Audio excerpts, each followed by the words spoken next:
Are you an adventurer looking to take your hunt to the next level? Then you're in the right place. Welcome to East Meets West Hunt with your host, Beau Martonik.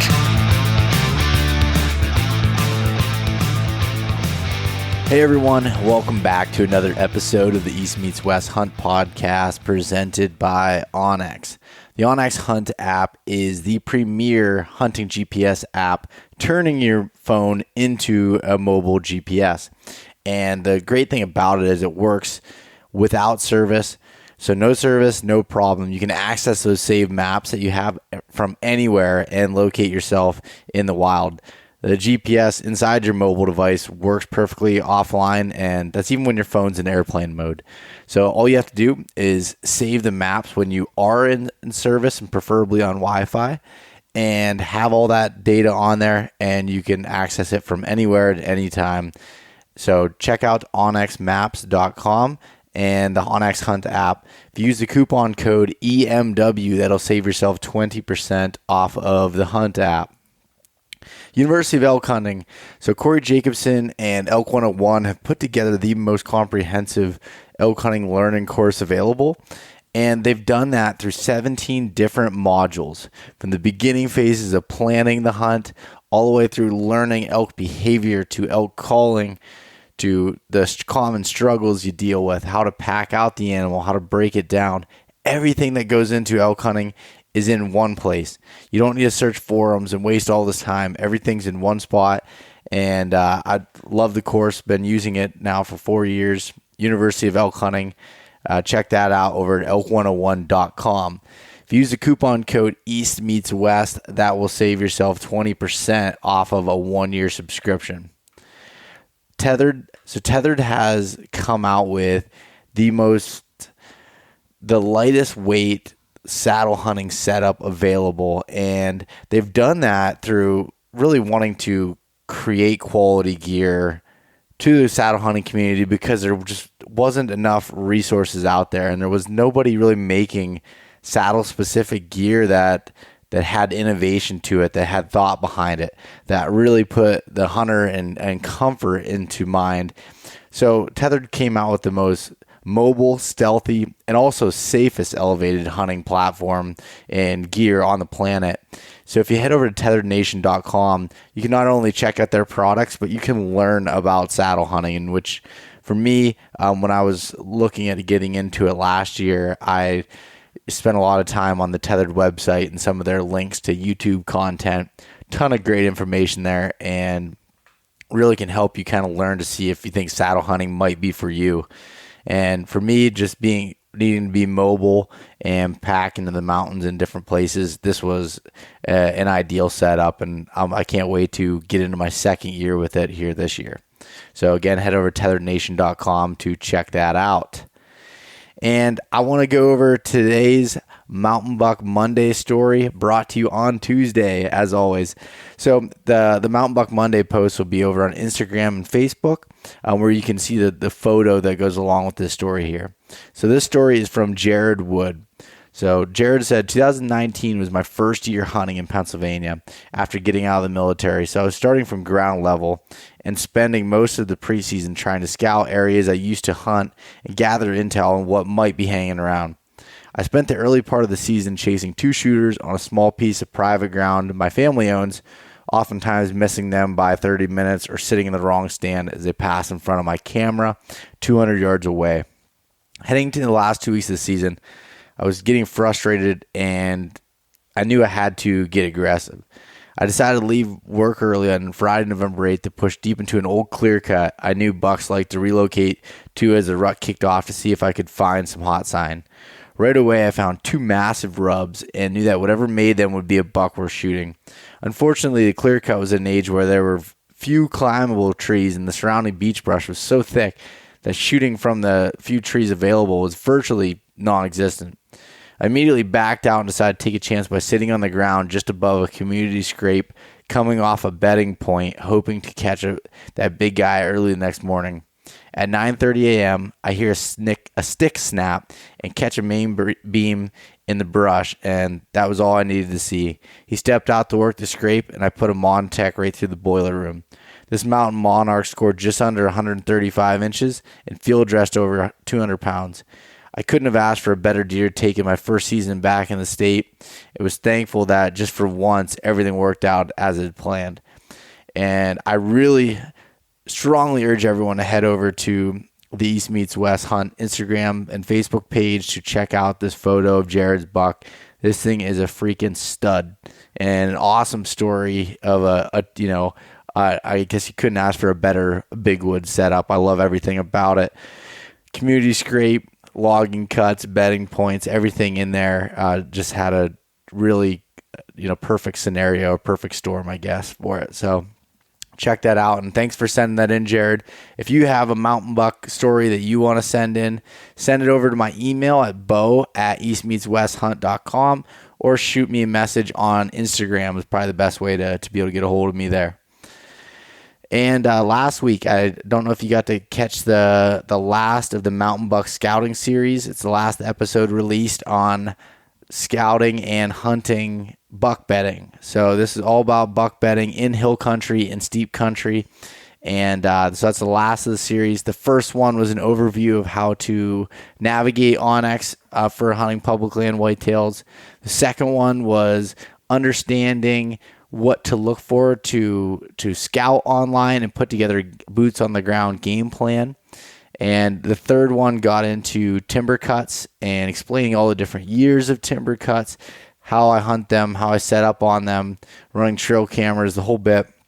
Then I jumped into episode 4, which was on hunting creek bottoms in a beaver pond, the creek bottom thermals, how to set up, how to scout it, everything involved there. And the last one had to do with buck bedding. And this one is, full of a lot of information that I've learned throughout the years from people a lot smarter than myself, and also just from experience of living and hunting in these areas for my whole life. Just about the thermals, how they're using the terrain to bed, how they're using the vegetation, and kind of how I set up based on the time of year. So check out those videos. They're on my YouTube, just my name, Beau Martonik. And you can find all of those videos there. I plan on doing some more YouTube content, so subscribe. And if you like it, give the videos a thumbs up and a share. That really, really helps out a ton. So far, turkey season here has been somewhat of a struggle.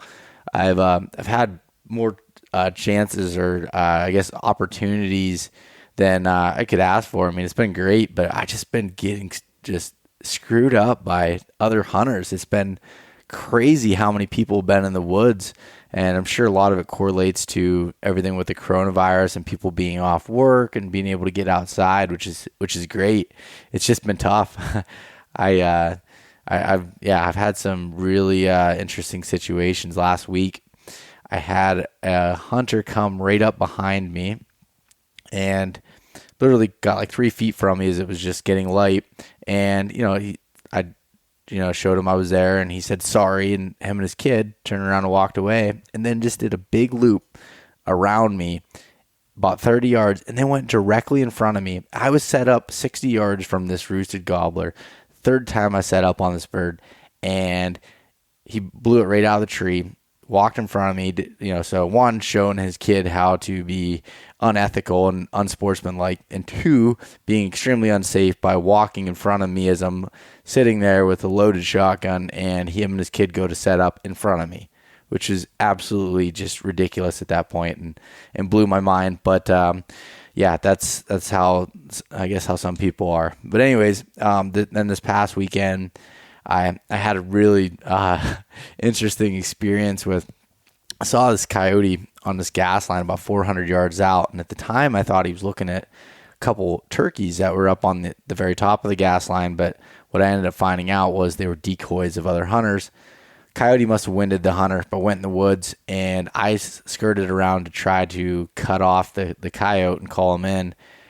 In 2 minutes, that coyote had to have covered like 400 yards because it did cover 400 yards, but I didn't think he'd move that fast. And I pulled out my phone, texted my dad back, and had my gun on my shoulder. And I look up, and that coyote's at 5 yards, literally 5 yards from me, right to the left. Him and I both saw each other, or her, whatever it was, at the same exact time. And I dropped my phone, grabbed my gun off my shoulder, and it took off. And it was just weaving in and out of an old clear cut, and I had a couple windows where I could have potentially shot, but I opted not to, and it went away. But it was crazy experience. But yeah, so turkey season's still going on for me here.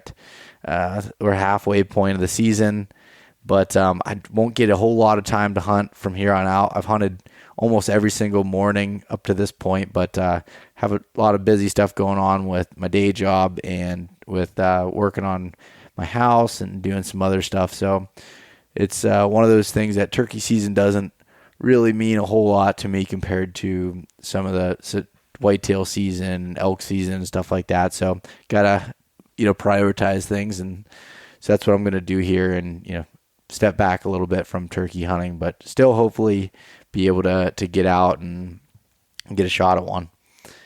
But anyways, this episode is with Jason Redd. So Jason is one of the owners, founders of Timber Ninja Outdoors, which is a company that's just coming out with some really, really cool products. And I had Jason on one because of his design with these new ultralight carbon fiber climbing sticks. But more than that, he's just a passionate mountain whitetail and mountain hunter all in general, and coming out of the hills around Asheville, North Carolina. And I want to have Jason on again just to talk some hunting stories. On this one, we dive really deep into gear, into ultralight hunting gear, some about his new sticks coming out, which I believe are dropping this week.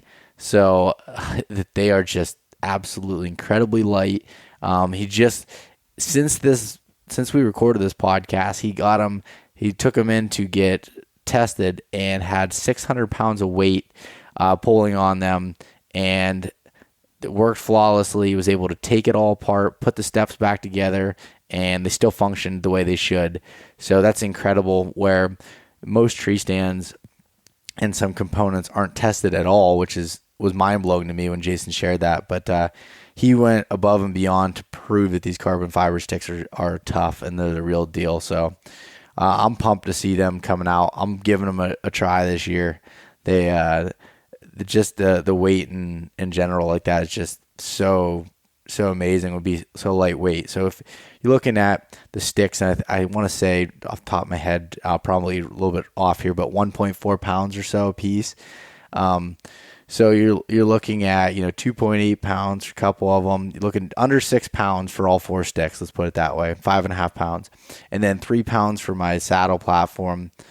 That is just unbelievably light to have a full mobile hunting setup.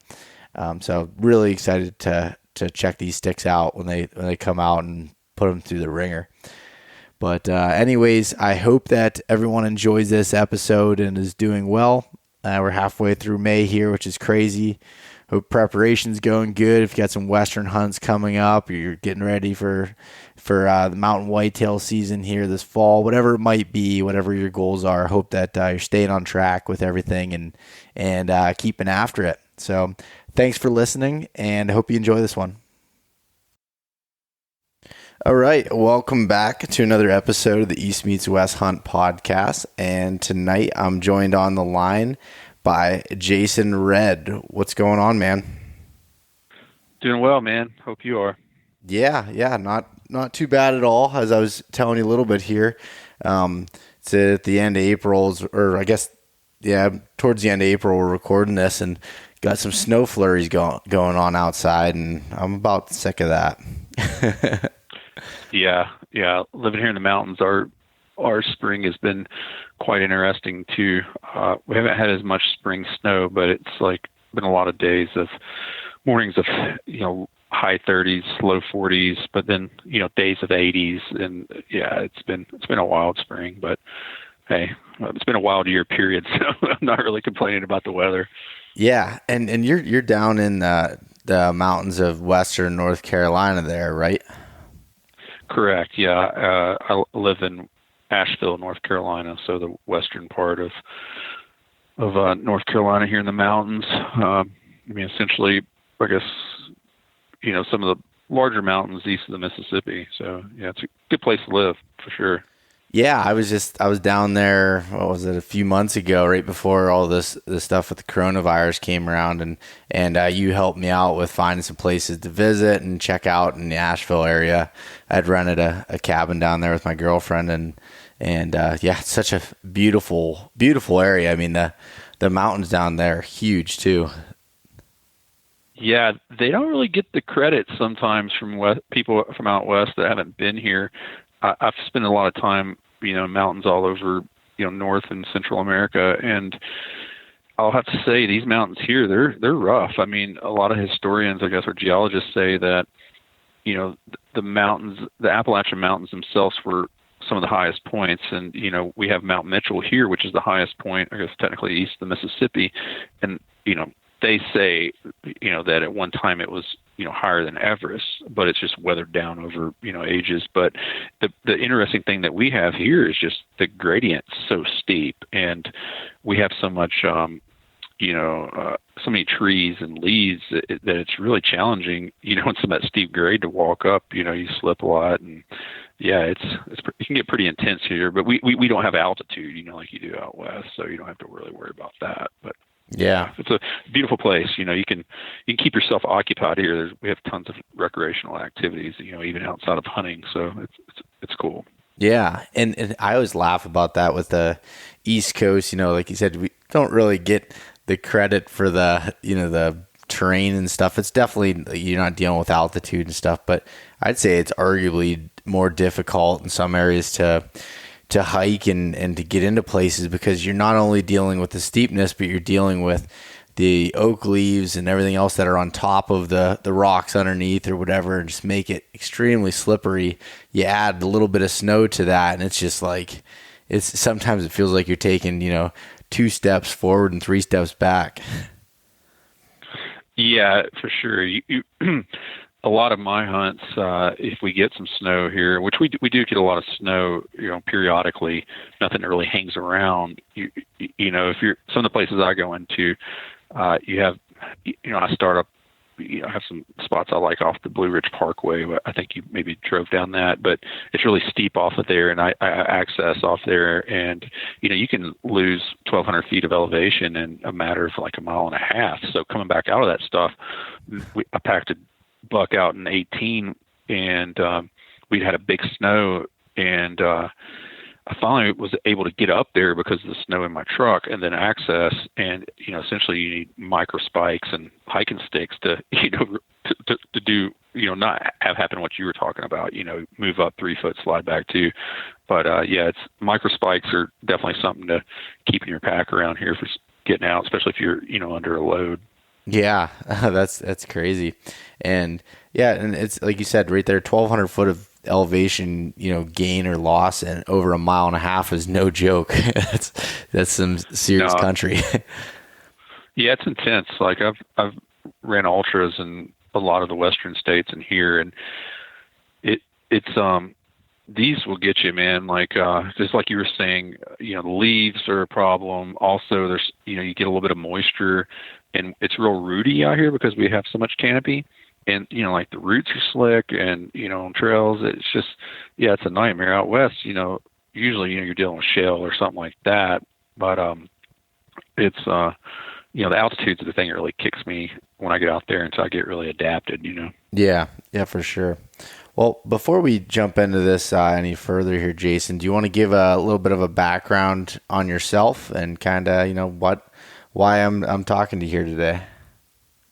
Yeah, so I was actually born and raised not in the mountains. I was born in Arkansas in the Mississippi River bottoms in the Delta.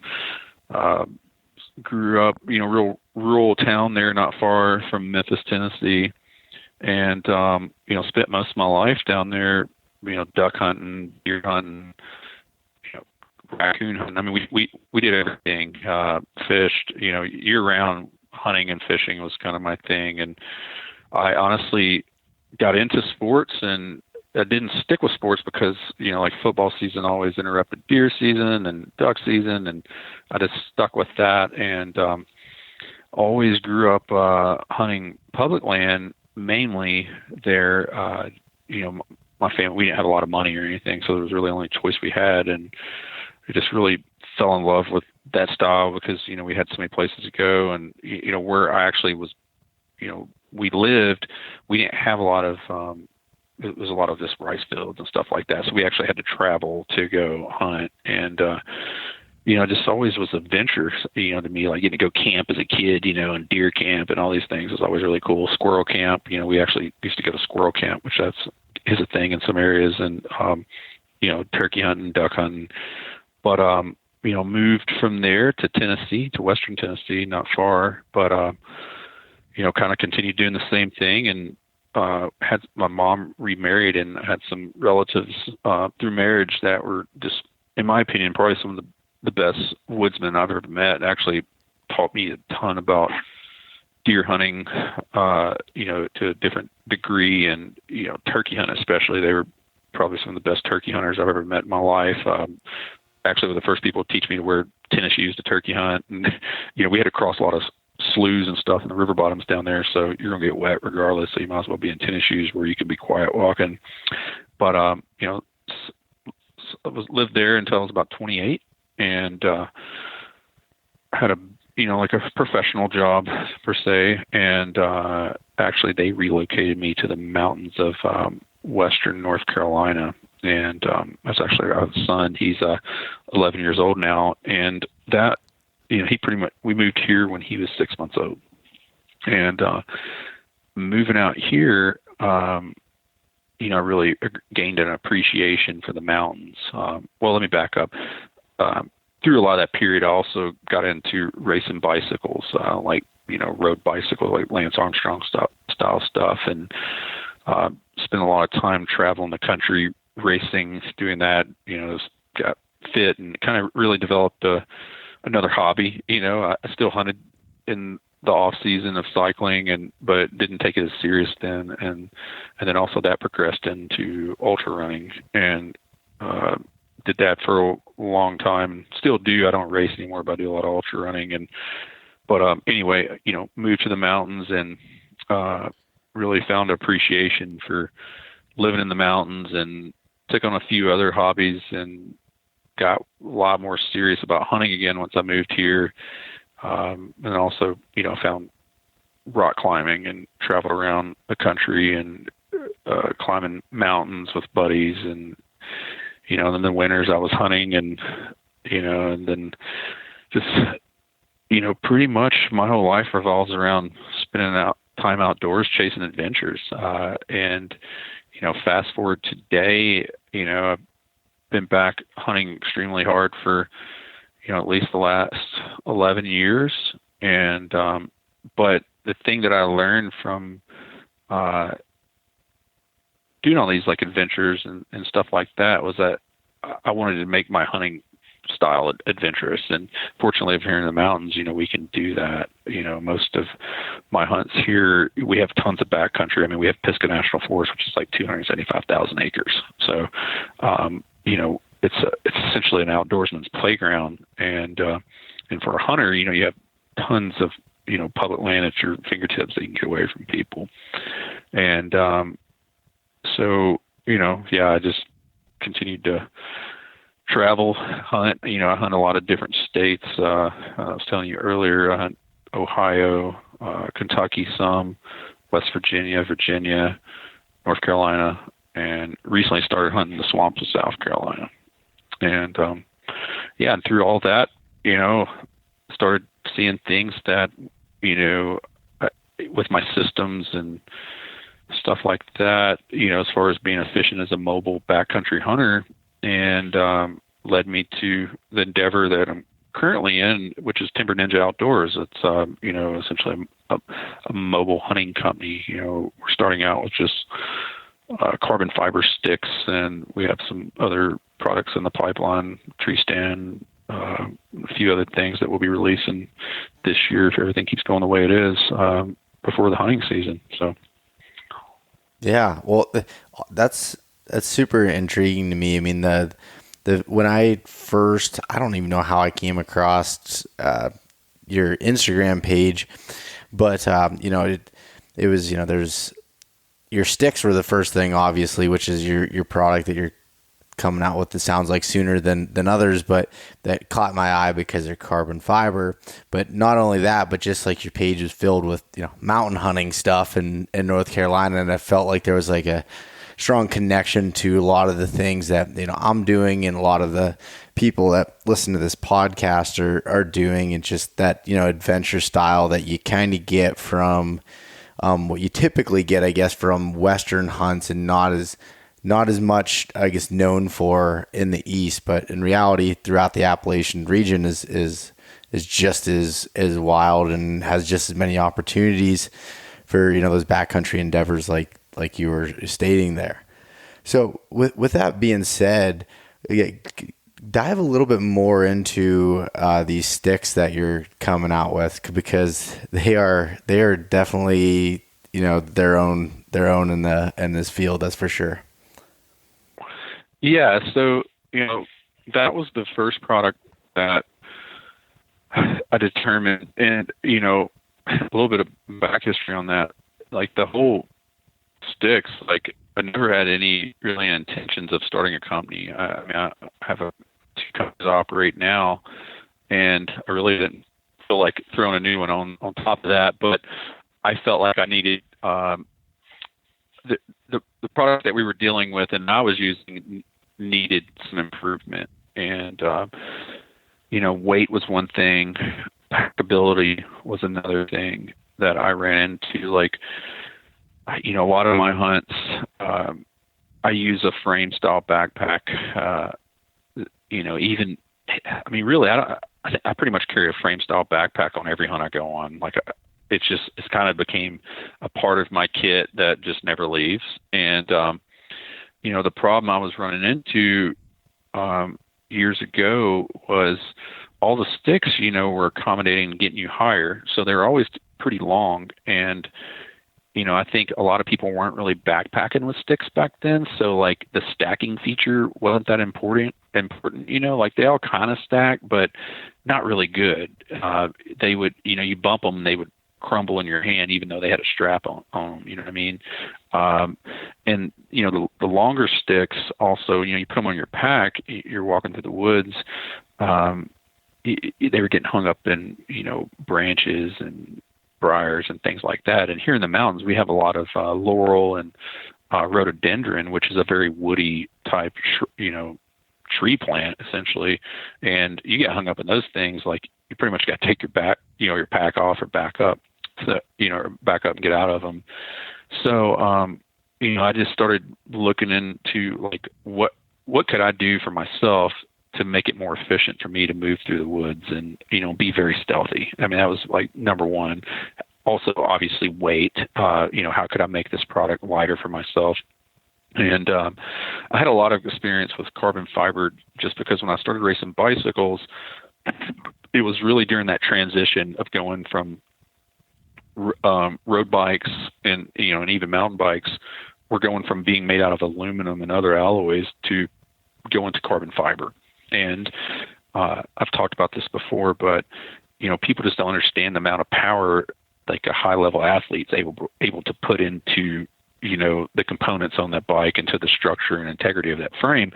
So, to see those things, that type of material transition happen in cycling and also other, tons of other sports, carbon fiber was the thing that I was like, well, if I was going to make a product, try to make it out of carbon fiber. And I did a lot of research on it. I mean, I read a lot of forums, people talking about they tried to make carbon fiber sticks and things, but nobody had ever been very successful with it for, whatever reason. But a lot of people, I don't know, remember this, but actually Old Man Tree Stands had a carbon fiber climbing stand at one time. And, Old Man Tree Stands was actually acquired by a larger, I guess, capital investment firm or whatever, but they actually did away with that line. And to my understanding, it was a very profitable product segment group for Old Man. But, for whatever reason, I don't know what that was. They didn't continue. So, this isn't necessarily something new to the hunting industry. But so anyway, we started working on the sticks, or I started working on the sticks for myself over a year ago, and played with prototypes, in the off season.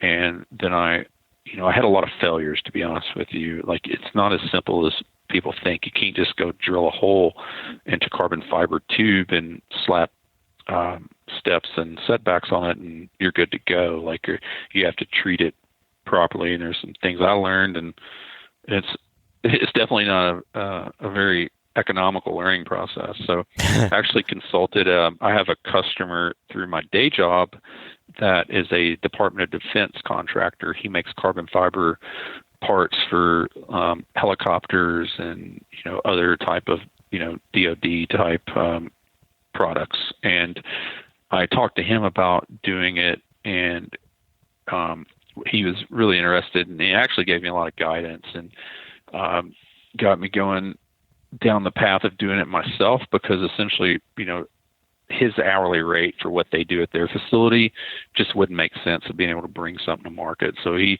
really helped us out in developing this product. So we started with the sticks, and we've finally gotten to a point. I've hunted my sticks all year, and torture tested them through last spring, and we've definitely made some changes in a few different areas. But overall, what I was trying to accomplish with the stick, outside of being packable, a little bit lighter weight, also wanted it to nest very securely. And so our stick, it actually nests into the steps, because our product is a fixed step, fixed setback design. I don't like moving parts personally. I don't want to have to like fiddle with setting my swiveling my step and setback and tightening it down, 'cause things can happen, in my opinion. I mean, a lot of people don't experience this, but, you can get dirt and grime, you could get rained on, and you start having, freezing happening and stuff like that. I just don't want to have to deal with that. So, doing a fixed type stick was what was most important to me for this way I hunt. And, so our product is, it's a fixed, we have a 20-inch version, and then we have a 24-inch version. And, it's not 100% carbon fiber. The tube itself is carbon fiber, but our steps and our steps and our Versa button are actually a polymer-based product that's, I have had some people ask me questions about that, but it is a polymer that's one of the strongest made, that is actually used in a lot of machine applications in place of aluminum. So it performs very well in those environments. But then our setback that we designed is made out of aluminum. So, because essentially polymers aren't going to bite into a tree very well. You got to have metal. But so that's the first products that we'll be releasing is the stick. The 20-inch weighs in at like 1.2 pounds. We do have a video that's an overview on our YouTube page that we do a description of it and kind of show some other features and benefits, which not only did I want the product to be very stackable and lightweight and compact, but also try to limit as much noise as possible. You know how aluminum clangs carry in the woods when it's cold outside. And so our product, I do a little demonstration of that, and it's funny, like a lot of people say it sounds like a plastic rattling antler set.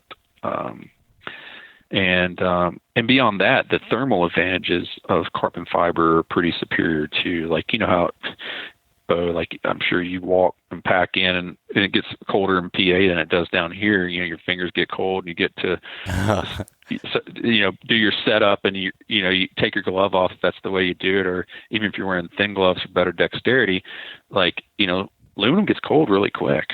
And so touching that stuff can be a pain, if your fingers are already tight and swollen. But, it's another advantage of carbon fibers. It doesn't, transfer cold or heat, to any degree, which we don't really deal with as much heat, but mainly cold is a problem. Yeah.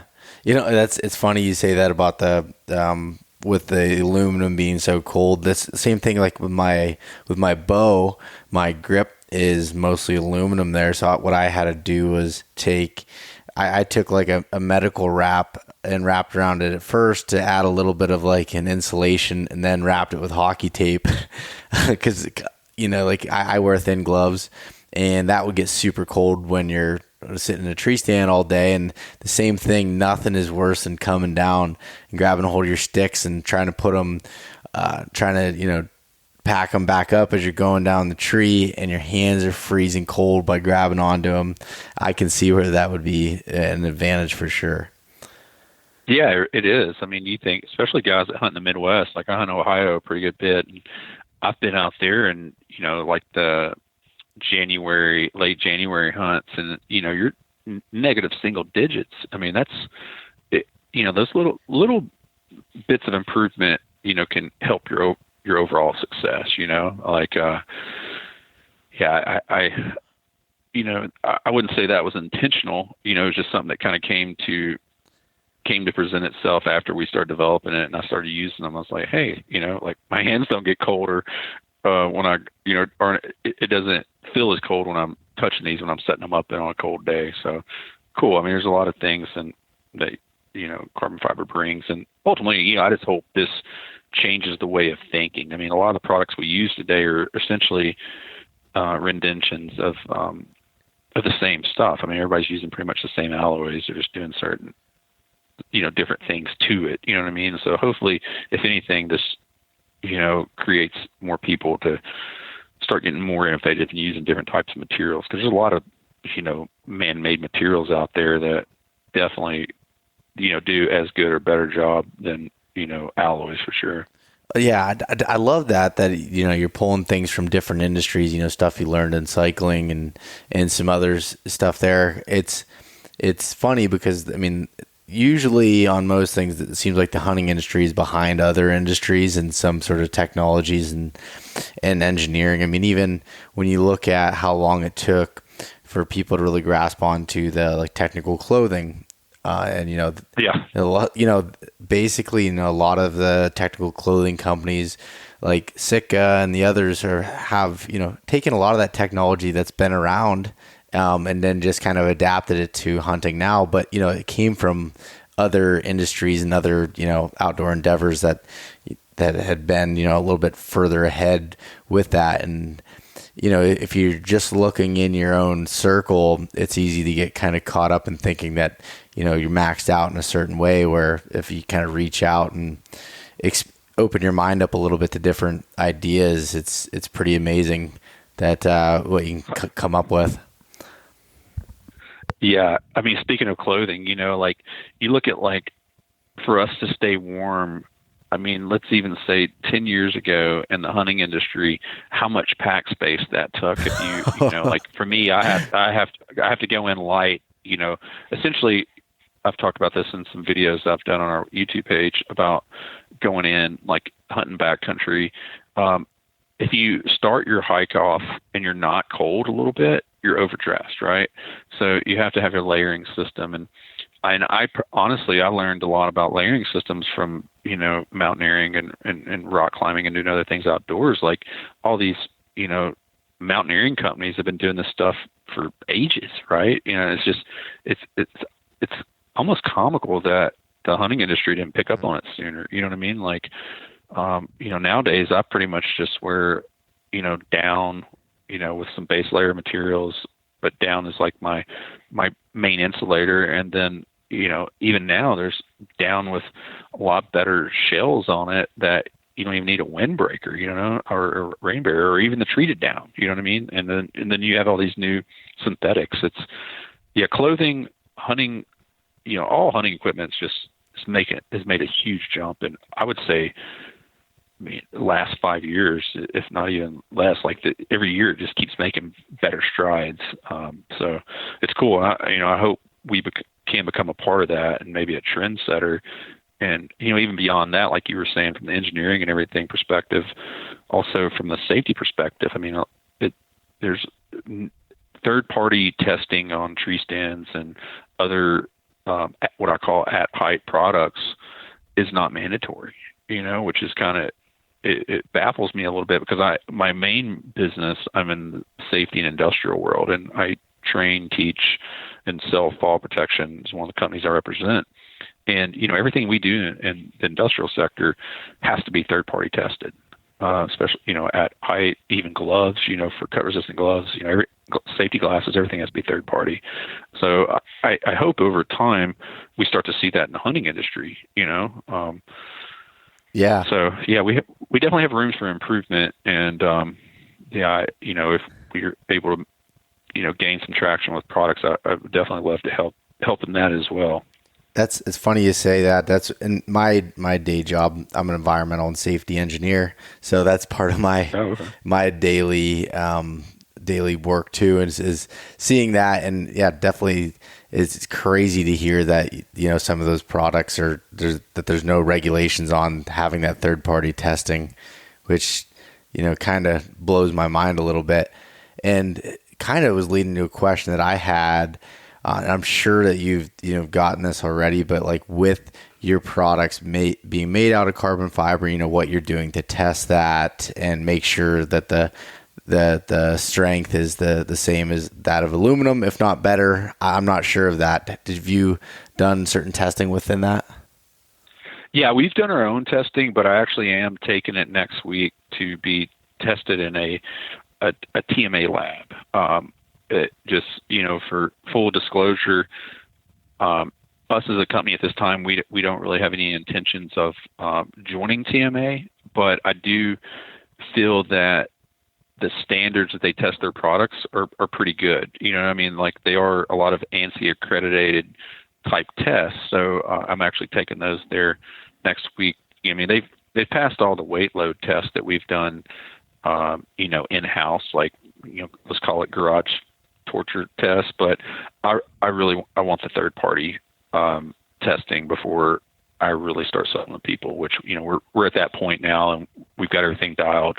So I'm just working out the time next week to actually drive them down there. It's not far. It's in Georgia, which only about 3 or 4 hours.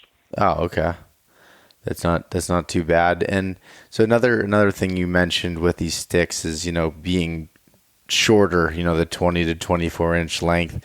And up to this point, I've only used full length sticks and have experienced the issue of getting caught up, whether that's mountain laurel, whether that's me going through older clear cuts, beach brush, whatever that is. It can be a pain in the ass when you're going in with your headlamp on or whatever that is and getting caught up on things. But the thing I always had a concern with was, okay, with the shorter sticks, do you need more of them? How are you getting to, say, at height, whatever that might be, and with the shorter sticks? Well, I think that's up to the user personally. Like I rarely hunt over 10 or 12 feet. It's very rare that I find myself hunting higher than that. I try to use other elements. I try to blend in more. I like to find trees that fork, or I love a tree that wise, and I can get in the crotch of it with some good back cover. I do primarily. My main strategy for hunting is I like to hunt bucks in their beds, which I've been doing that most of my life. I really didn't know what I was doing. I just always hunted the thickest areas I could find, and and was able to kill bucks doing that. But over time I learned that's like, well, that's where you find these solitary areas that's thick. That's kind of where these bucks live. And another thing, for my setups, I always position a tree in between me and where I think he's bedded. 90% of the time, and most of the bucks I've killed, I knew exactly where he's coming from. And I like to have that tree there, so that gives you some more concealment. But to answer your question, for the shorter sticks, there's tons of aider options out there. People are using aiders with the shorter sticks. And it's funny, I get messages like, well, hey, are you going to be releasing, a shorty like a 16-inch stick? And I was like, well, what does 4 inches matter? I have a 20 and a 24. And I was like, yeah, I can easily make you a 16. Like, I'm actually making a custom stick right now for a guy that's doing me a favor on working on a product for me. He's a one stick guy, and I'm making him a 10-inch stick actually. So yeah, we can eat. Yeah, it's not my thing. Like, I do what we call the rad system sometimes, where I throw a rope and fix it and jug a fixed rope without any sticks to set up a stand. And I love that method because you're always 100% in, like far as from a protection perspective, and you just rappel off at the end of the day, and you can hang on that line. But the whole one stick thing seems like a lot of work for me. But hey, everybody has their own things that they like. But there are a lot of aider options for these shorter sticks to get you higher if you want to do that. And you probably saw the video I posted last week. We have an aider option that I was toying with, because I had a lot of guys, to your point, ask me.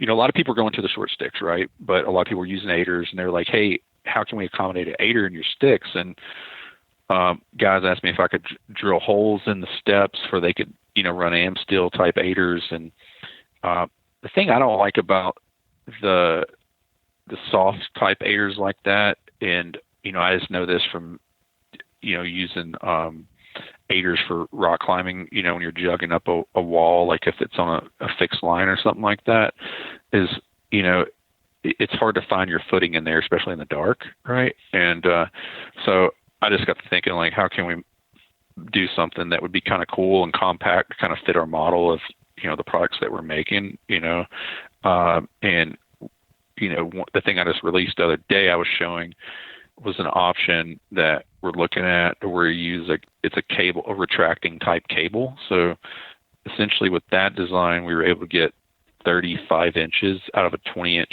stick, but still keep it at 1.6 pounds. And so we've looked at that as far as retractable. And actually I just set up another retractable option today that was kind of like option 2 that I was going to look at. And I'm really liking this one more because I'm using a little bit of cable, but I actually incorporated some product to take all the noise out. I mean, because I use the hashtag hunt like a ninja all the time, and a ninja's stealth, right? So I try to keep as much noise and anything like that out as we can. And I'm really liking this generation 2 that I played with. So to get the most out of your sticks, the aiders are the easiest way to go without getting a longer stick and stuff like that. Okay. Yeah, I saw you playing with that. I think it was on your Instagram story or something the other day, or maybe just on your Instagram. But I liked that option, and I've never used aiders myself, but it's intrigued me in the last couple of years. Just haven't played with it. But as looking at going to something that's a little shorter. I mean, I don't go high in trees normally anyways. The highest I'm going is 17, 18 feet. Most of the time I'm in the 12 to 14 foot range, I'd say.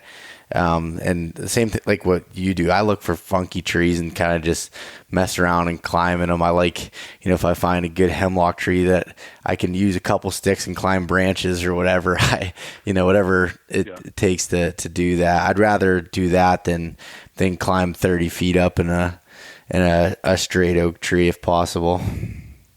Yeah. I mean, I never think about how high I am. I look at like where I want to be, and I look around, and I pay a lot of attention to the sun, because the key to being in stealth is being in the shadows, right? Yeah. And I try to find out what's going to keep me in the shadows, what's going to allow a lot of back cover where I don't get skylined. And, sometimes, depending on the tree, I get in some weird trees, don't get me wrong. I'll get in some dead trees in a heartbeat. I got in a dead tree down in South Carolina this year that full disclosure, I didn't wear a harness because I was like, I won't be able to jump out of this thing if I have to. But I was only 2 sticks high. I was 6-7 feet. And I had that situation happen in Ohio a few years ago, just the perfect setup. And I had a really cool young buck. It was all palmated, but he was just like 2 years old. But man, he's a stud if he didn't get killed, just because of how cool he was. But he walked right under that stand, and I could have reached down and grabbed him by the horns, So there's so many things that can benefit you beyond height, in my opinion. Not to say I don't want to sell more sticks, put 20 inches on your pack, but in reality, just use, the surroundings to make yourself blend in better is my opinion. Mm-hmm. Yeah, and that it definitely blows my mind too, the weight you just said with your sticks. Even say if you used aiders or if you didn't, just for say 4 sticks, you're looking at what is that, less than 6 pounds or just over 6 pounds? That's 4 sticks at a 20-inch is 4.4 pounds. I mean 4.8 pounds. Sorry, 4.8 pounds. Okay. Like that's absolutely insane. Thinking about that, and with me, I've been just this last year I started using the saddle, so my platform weighs 3 pounds. Throw that together, I'm looking at under 8 pounds for a setup. That's insane. Yeah, it's funny. My buddy, so I have 2 other buddies that are involved with the company with me. My friend Jordan and my buddy Tyler. And Jordan and I went to West Virginia last year for an 8-day hunt on some public land down there, and he was hunting out of a saddle. I've tried saddle hunting, not buying like a saddle, but using my climbing harness and doing other things. And I had problems, especially when I was shooting compound. I just didn't like the rope, in my way there for my draw cycle with that. Mm-hmm. But anyway, he had a full tethered. He had a Predator platform, his saddle, all of his rigging, and then he had some, the old school traditional 3-step lone wolves, and he was using, a different pack. He had a QU pack, and at the time I had, I had my XO then, but I had my sticks, and I didn't have my prototype stand with me then, but I had the Millennium M7 stand. And we went pack for pack, with all our gear, and there wasn't much difference between the two, just because of how much difference those sticks weighed. The old lone wolves weighed compared to the carbon fiber ones. Like it was almost tit for tat. Like it was pretty interesting. Yeah. But I can tell you, like if things keep going the way that I see them going, like with products we have in the pipeline, it's about to be pretty interesting how white stuff's going to get and secure. It's really cool. Like I'm pretty stoked about it from that perspective, and I am going to hunt out a saddle some this year. Like I've been playing with a tethered saddle, and I like how they work. I mean, there's a lot of good saddles out there, but I found a way, and I shoot stick bow 100% now as far as archery goes, and I have no problem shooting out of a saddle with that. Yeah, that's I saw again. I think you posted a picture of it. You running your stick bow and a tethered saddle there, which is pretty neat. I mean, I'd had experienced at the beginning, like we were talking about the rope kind of feeling like in the way of my draw, and I found a method to get to where I'm running the tether to where I feel pretty confident that I'm not going to hit it in any way, but it's been a kind of a learning curve for me, switching over to running a saddle and platform versus before. I was carrying stand and sticks that are not extremely lightweight, but I'm excited to see products like these coming out that will be nicer on my back.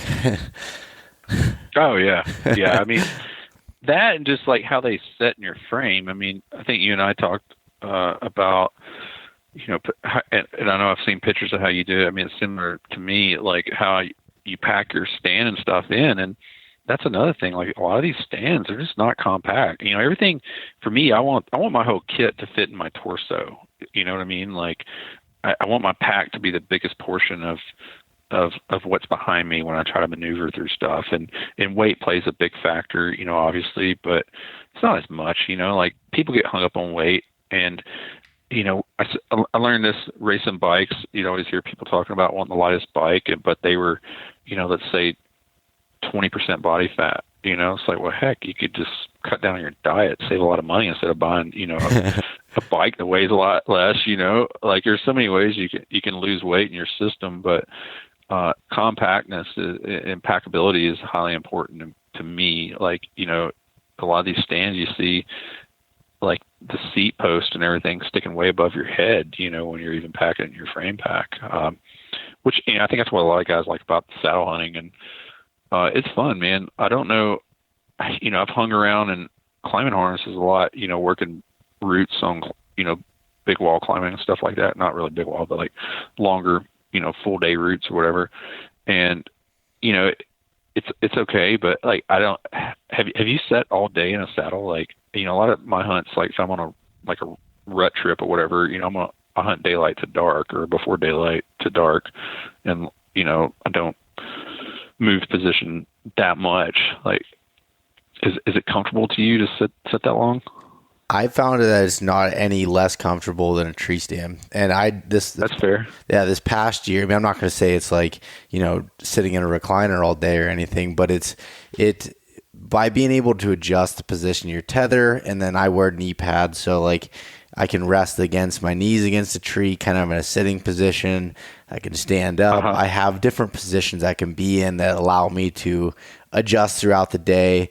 I'm tethered. They have like a, I think it's called a recliner. It's basically goes around the lower part of your back to help give you a little bit extra support.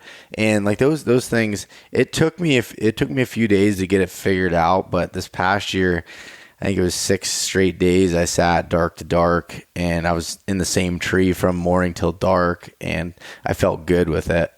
So that was nice. Well, the thing, like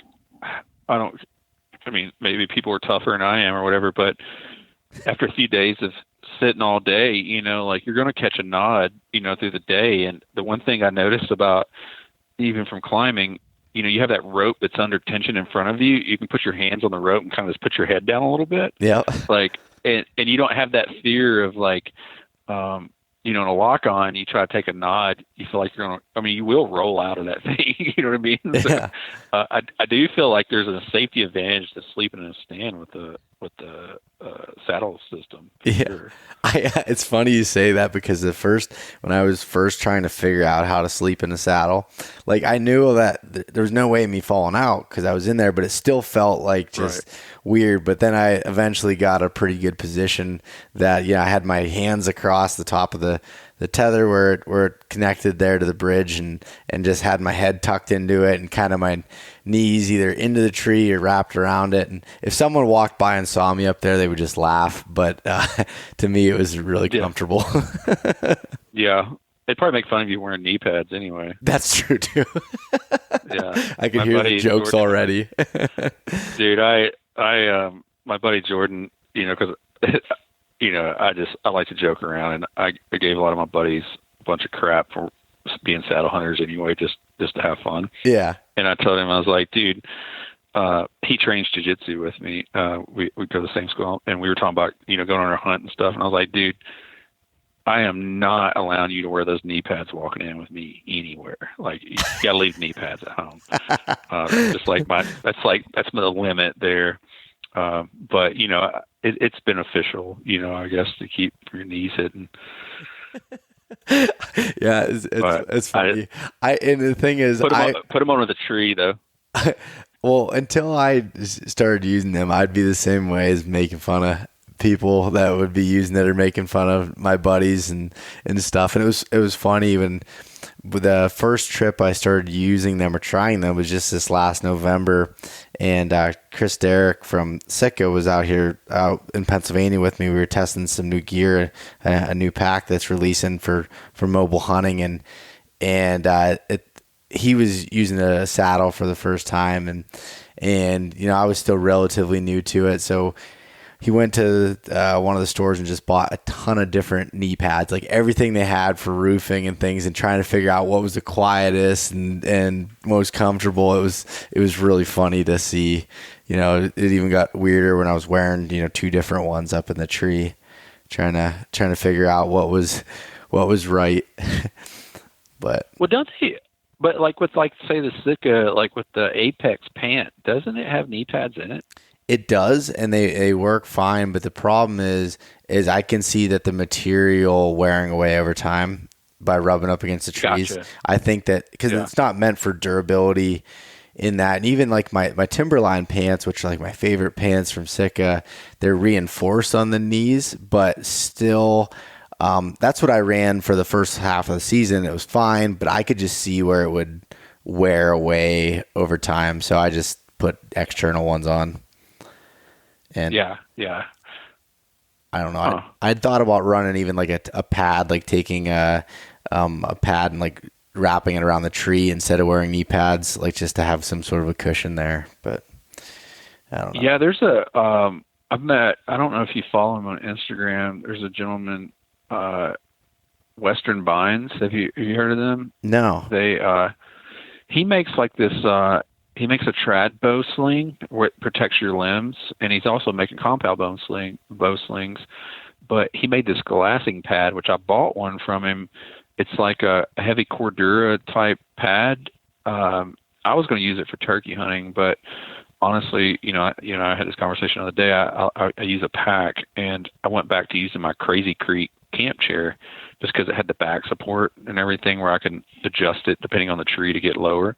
But that little pad he makes would probably be something that could eat, because it has like I believe it has mole roots on it, where you could put like some type of buckle strap through there. But it's cool and it's extremely durable. Yeah. That could be something to consider. Like if you don't want to carry like a Thermarest, not Thermarest, but like those cheap memory foam looking things out to the woods. Yeah, like the eggshell type pads. Yeah.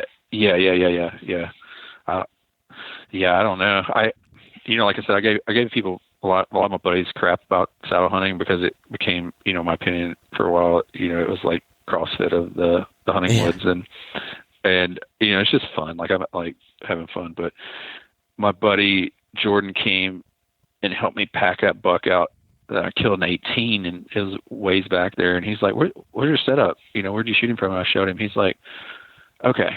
And he said, So he's like, "You have a lock-on stand that you've taken the seat off of, and you're hunting in a climbing harness hanging from a rope." He's like, "Is that not saddle hunting?" I was like, "No, not technically, because I'm just standing on the platform. But at the end of the day, like when I get tired in that thing, I take tension out of my climbing rope and just rest in my my climbing harness and take a nap or something. That's what I do."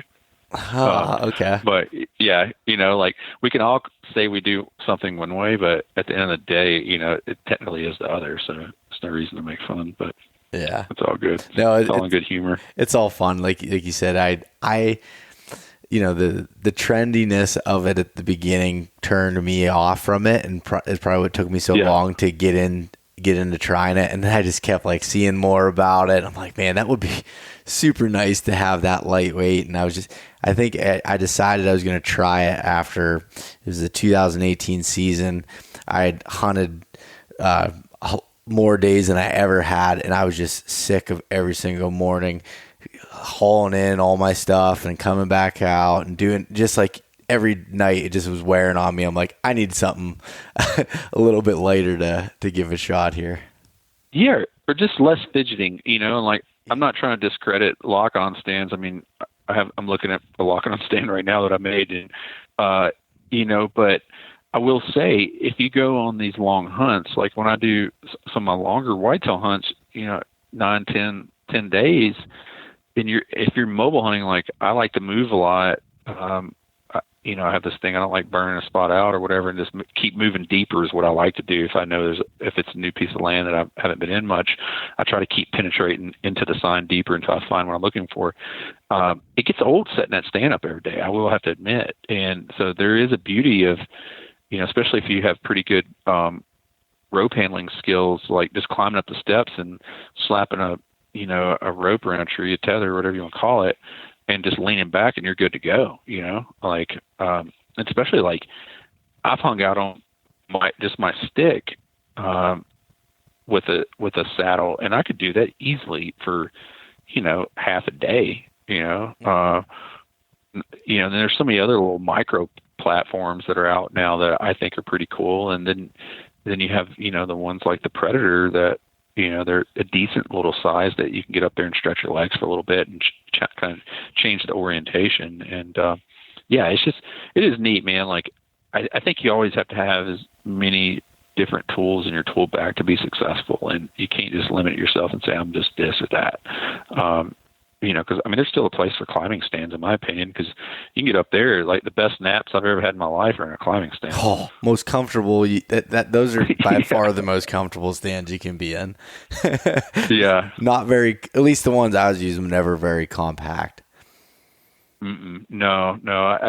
Bow hunting, I used a hand climber since the Loggy Bayou days. Like there was okay. back in, like I'm 40 years old, so I started, a long time ago, and always was nerding on stuff, cutting grass or whatever. I could afford to buy a new piece of gear, but always for bow hunting, I always liked the real compact stuff. But for rifle hunting, I'd have the big climber with the arm rail and all that stuff, and even I never owned a tree lounge, but I actually hunted out of one a couple times. My granddad's buddy had a tree lounge, and I hunted out of it. And that was kind of a sketchy feeling stand, but it was pretty comfortable. Did you ever see that stand? Which one was that? The tree lounge. Oh yeah. My uncle used to have one of those. I remember when I was young, he took me out before I was able to hunt up by myself. Took me out in rifle season, and he slept in that all day because he just got off night shift. Yeah, I remember that. Yeah, like exposure, like 2.0 out of that thing, because your legs are all kicked out and you're just laying up there, 20, 30 feet. Because that was really, like, that dude's videos he used to do were awesome. He'd get 35, 40 feet up in a tree and just kick back with a like Browning bar 10-pound rifle laying across his legs.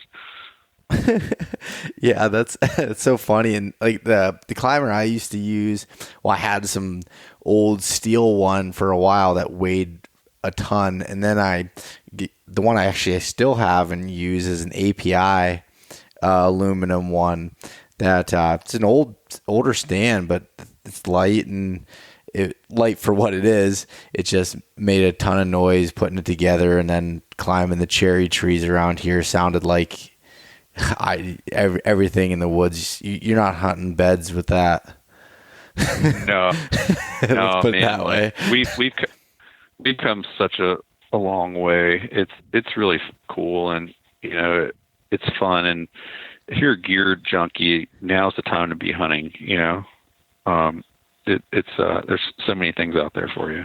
Yeah. What are some other things? This is I kind of shifted gears a little bit on the direction I thought this podcast was going to go to, but I can tell that you just one with the products you're coming out with, but everything else that you're a gear junkie yourself. What are some different things that you're using in your whitetail system that normal whitetail hunters wouldn't use, or I guess that don't use because they're not hunting the style that you are?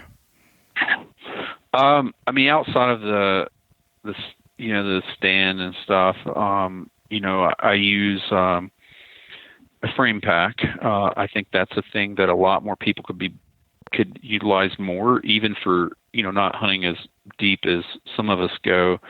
I mean, it just takes so much weight off of, your shoulders if you're using a good pack. So, you think about like a lot of guys go on a week to 2 week, and some guys I know take a month off to go on their annual rut hunt. And that's the hunt they do every year.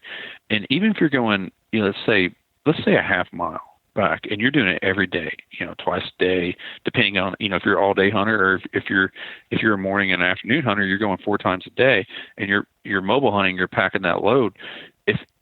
If you're wearing a backpack that doesn't have some type of frame system that really puts that weight over your hips, like that's fatiguing, to you. And so I use a frame pack for, like I said earlier, like pretty much all my hunts. I mean, I own some property up here, and I mainly manage the deer there for my son, but I will hunt it every once in a while just if I don't have much time. But even walking 200 yards, I'm still carrying that same pack because all my stuff's in there. So, I think a good frame pack, and I think people think I promote it too much. I mean, I did a video on it, talking about it and some of the benefits, but it has helped so much because also, you think about it, and if the state allows it, dragging a deer out is one of the worst things in the world to do. Like, yeah, it takes me 30 minutes to break a deer down by myself, and then I can take a mature buck and put it in my pack, and I can get out with it. I mean, depending on how far back I am, it may take me some time, but I don't have a problem getting a whole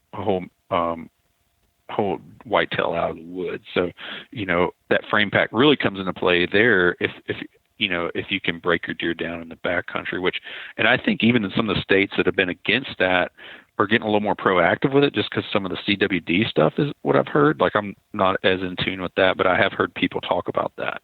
But I know most of the states I hunt allow you to break an animal down. So, that's another place the frame pack comes in.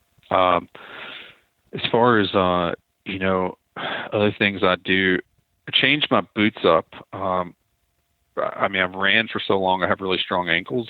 So I always wanted to go with the lightest boot or shoe available. Like I do a lot of early season hunting in trail runners. But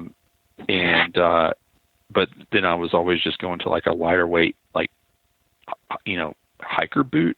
But I tore my ankle last year in a jiu-jitsu incident, and I think it was in April, and I spent a lot of the year rehabbing that before I went to Colorado elk hunting.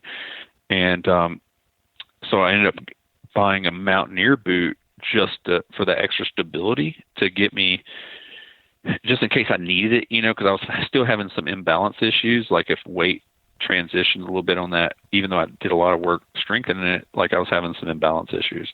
So I ended up going to a mountaineering stiffer sole boot for that elk season, and really liked how less fatigued my feet felt at the end of the day. You do a lot of Western hunting, you know how it is, like side hilling and going down and up. Like if you get after it every day and you're backpack hunting, man, day 2 or 3, man, like you just want to get your shoes off at the end of the day, like your feet feel so fatigued. But man, by going to that stiffer boot, even though it weighs just a little bit more, I think it really, the overall benefit, kind of the same scenario in my opinion, of what you get from going from like a backpack that doesn't have a frame to a backpack that has a frame, like as far as fatigue goes.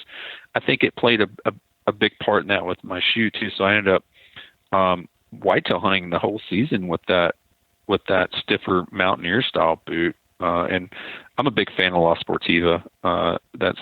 They fit my feet good. On my trail runners are La Sportiva. My mid-weight hikers are mid-height hikers, and also my mountaineer boots are La Sportiva.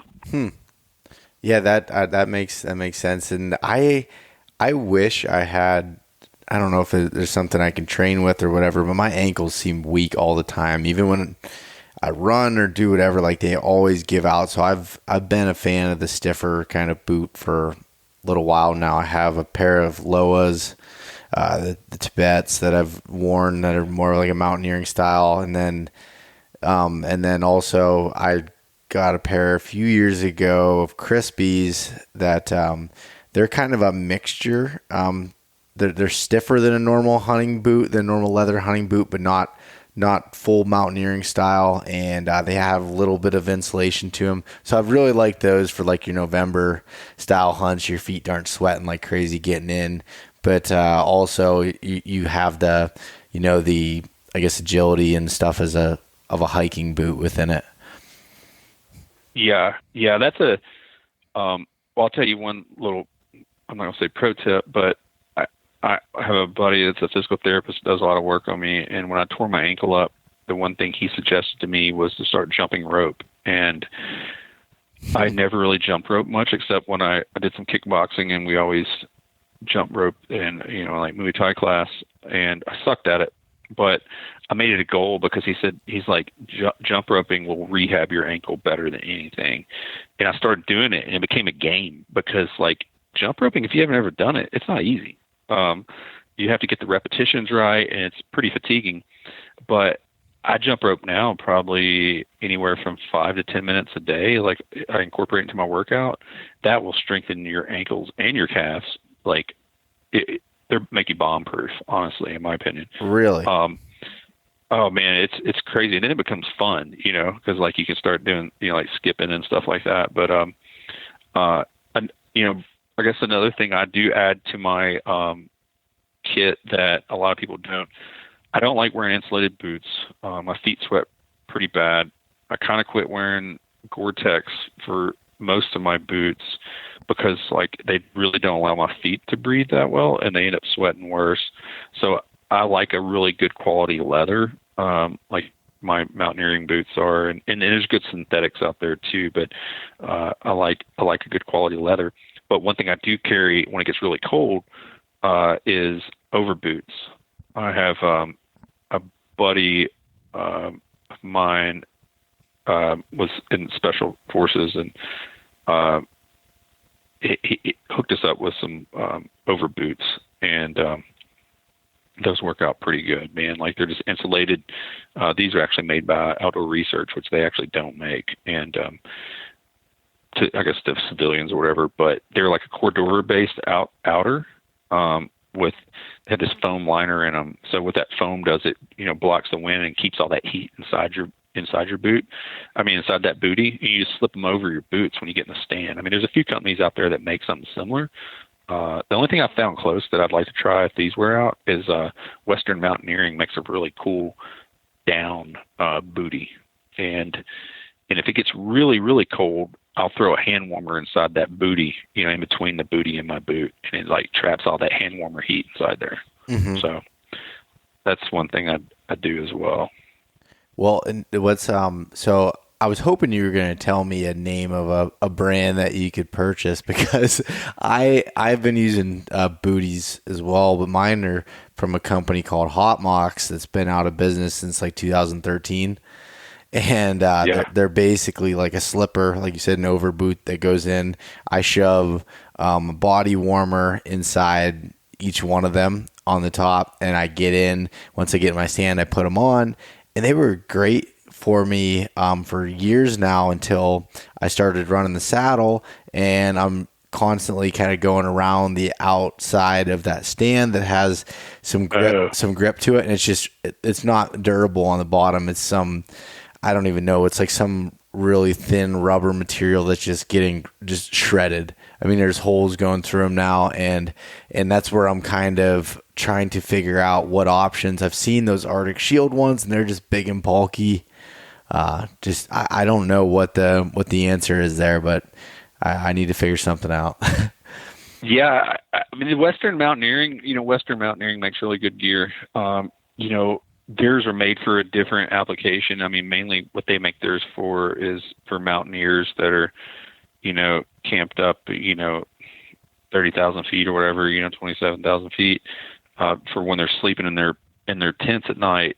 But I think, maybe I should bring this up to Aaron, but if they took like if Kifaru took the Lost Parka material and made a booty out of it, I think that would be bomber. Yeah, I agree. Somebody, maybe I should do that myself. Maybe I should be giving that away. But I think there's some money to be made for a good quality, durable over boot. And that those junky Thinsulate ones, no offense if anybody listens that sells or whatever, those things they're pretty much trash. It's kind of like the hand warmer little fanny pack things. Like there's some room for improvement there. I found a really cool one this year that I'm gonna buy. Have you heard of that company First Spear? It's a tactical company. No, I haven't. You should check them out online. They make this really cool fanny pack hand warmer thing it balls up into its own pocket, so you can put it in your pack. But it's made out of durable material. I mean, they're not cheap. I think it's like $160, but I'm actually going to throw one of those in because I don't like wearing bulky gloves when I'm, bow hunting specifically.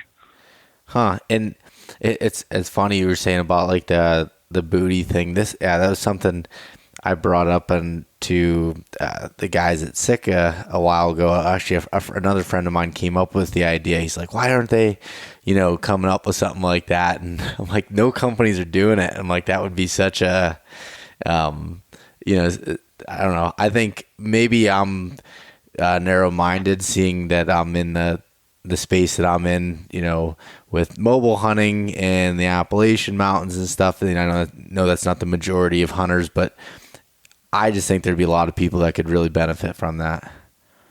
Oh yeah. No, I mean, I wouldn't say I think more people, like you said, are mobile hunting, but a lot of, I would say a lot of people still are wearing like highly insulated knee boots, which, I hunt the swamp some, so a knee boot can be very crucial there. But, a knee boot's not getting you far in these mountains. They don't have the grip. They don't, the ankle support's not as good, and they're just heavy, So, I think there's a market for it. I mean, Sitka is a great company that is pretty cutting edge on stuff, obviously. So they would definitely bring the right level of materials to make a type product like we're talking, for sure. Yeah, that's cool. Or maybe, like you said, maybe that you need to come out with that. What do you think, Jason? Yeah. I don't do much sewing, but there's people here in town that do some sewing. Maybe we'll see. Hey, what did we talk about before this? If there's something you're not good at, find someone that isn't paying them to do it. Exactly. Yeah. It's like with my hunting products. Like, I'm not a machinist, don't get me wrong, but I know a good one that does all the machining work for me. Yeah. That's funny. Well, anyways, so what's coming? Are you able to talk about any other things that are coming down the pipeline, and what are you looking for as far as a release, anticipated release date with these sticks? Well, let's answer that, because I know that's been, the emails I get and everything, or messages. The sticks are coming really soon. I mean, we're down to the wire. Like I told you earlier, I had some stuff I didn't realize that I need to be doing on my website, like some back end stuff. So we are testing the website now to make sure everything's good to go with e-commerce transactions, and I'm essentially taking the sticks, hopefully getting in next week to have them third-party tested, and then after that we should be ready to go. I mean, we have a sign-up sheet available that people have been. It's been very humbling, the amount of people that have signed up for it. I will say that, and we didn't make an easy sign-up sheet. It wasn't like throw your name in here to get confirmation, like sign up for a newsletter. Like, there's questions involved, and because we wanted to get some details from people, but also didn't really want tire kickers. We want people that were serious about buying it, to kind of get an idea, to see what type of release, demand we were going to have. And it's been pretty awesome, the feedback we've gotten. So I would say definitely in May for sure. And hopefully by early May, mid-May, we should be ready to get rolling on the sticks. We have a lock-on stand that we're working on. Like, I have a hybrid stand right now that is finished. I've hunted it, and it's cool, but definitely made some headway into making a full carbon fiber one, besides the setback and stuff like that. But it's being worked on right now, which is pretty cool. That was the number one goal for us, but I think everything should work out for that. We'll see. I mean, the problem with it's going to be, if it does come to fruition, production of that's going to be a little bit slower, and especially in the beginning, because it's, how you have to make it. It's pretty intense, like, as far as the number of units you can produce, Yeah. So we have that in place, and we definitely are going to be working on some stuff for the saddle hunters too. I mean, we already have designs for that, so that's part of it, and may even have something for the self-filming guys too. So we'll see. Playing with that right now. Okay. Cool. Yeah. Well, so like I said a little bit ago, the episode took a little bit of a turn from where I was going to talk to you more about some of the hunting stuff, but I think I'm gonna have to get you back on closer to the fall, and we'll talk some more hunting styles of yours, and I'm interested in hearing about it. But I think for this episode, the whole geeking out on the gear took up most of the time, which I'm perfectly okay with. Yeah, I like the gear, and like, I like talking about the company and the in what we're going with that. I mean, the company, I've really developed it, starting it for fun. I mean, it's not like a big part of like my income. And one thing about the company too that we didn't talk about is we have a person and a full amount of attention going towards conservation. I mean, we will be donating a lot of proceeds back to conservation. What I'm calling we're calling the conservation pyramid, touching all areas, the wildlife side of it, habitat, and also access. So, we are putting proceeds back to that. And, we just want to have fun with it. I mean, the main goal for me with this company is, I would love to make just enough money to go on a sheep hunt, and then my life would be set. Because that would, that's my goal. My goal is I love whitetail hunting, but I love hunting in the mountains, and I want to be a sheep hunter. I want to be a sheep guide when I retire early, and but I cannot convince my lady that spending $20,000 on a hunt makes sense, and I can convince myself for that. But yeah, I'd love to have some hunt talk. I mean, I like talking about the company. Don't get me wrong. I'm very passionate about it, but I love talking about adventures. And I think you and I both have, hopefully some caribou hunts coming up this year. Yeah. And, that's in August, and have a pretty full schedule. So yeah, dude, let's do it. And yeah, I really appreciate you having us on. I mean, not just because you have me on here, but, I think you do a phenomenal job with your podcast as far as the structure and discipline. And, I know when I message you, you always message me about the same time I wake up in the morning, like 4:30 or 5. And so it just shows me what level of discipline you have. And, that just plays off, throughout life for everything, like Jocko says, discipline equals freedom, right? Yep. Yeah. He's one of the ones that makes me feel bad when I see his Instagram if I don't wake up then, when he takes a picture of his watch every day. Yeah, roger that. Yeah. But no, thank you. Thanks for coming on, Jason. And like I said, that's why I asked you to come on. We have a lot of similarities there, and your products are super cool. I just wanted to talk about that, and we'll definitely have you back on to talk more hunting stories and adventures. Maybe the next one we could do it here in Asheville. Ooh, when your lady should come back to Asheville, we could do that. I know. I'd definitely want to come back down when it's a little bit better weather than when we were down there in February there. Yeah. Coming early fall, October's a great time. Maybe say, we're going down for a nice little trip, and then I'll go hunting. Yeah, dude. I've actually got a bear hunt I'm doing with. I'm bringing. Taylor Chamberlain. Yeah. I know Taylor. So Taylor and Adrian Wilson, Tethered guy too. I don't know Adrian, but I know Taylor. He goes by Big A on Instagram. Okay. So yeah, I'm gonna have those two guys. We're gonna do a bear hunt up on my property up here. We have a lot of bears, so they've never been bear hunting. So we're gonna be doing that in October. So you should maybe try to make that happen. We could definitely hook that up. Well, if all these events and stuff get canceled the way it's looking like Total Archery Challenges that I was taking all my vacation for, maybe I'll have to make that happen because I'll have some extra days. Yeah. I hope things get back to normal, but for sure. All right. Well, all right, Jason, where can people find some more information on Timber Ninja Outdoors, these carbon fiber sticks and everything else? So the easiest currently is Instagram, Timber Ninja Outdoors, Facebook, Timber Ninja Outdoors, and then also on YouTube. Those, and the website, like I said, we're down to the final moments, and that will be, timberninjaoutdoors.com. So that's where to find us, and we respond really quickly if you have any questions. And I just appreciate everybody's interest in our stuff. It's been pretty awesome. Awesome, buddy. Well, we'll talk to you later, and thanks for coming on, Jason. All right, buddy. Thank you. Thanks so much for listening to this episode of East Meets West Hunt with your host, Beau Martonik. For more great content and to stay up to date, visit eastmeetswesthunt.com, Facebook at East Meets West Outdoors, and Instagram at East Meets West Hunt. If you enjoyed today's episode, please review and subscribe, and we'll catch you next time.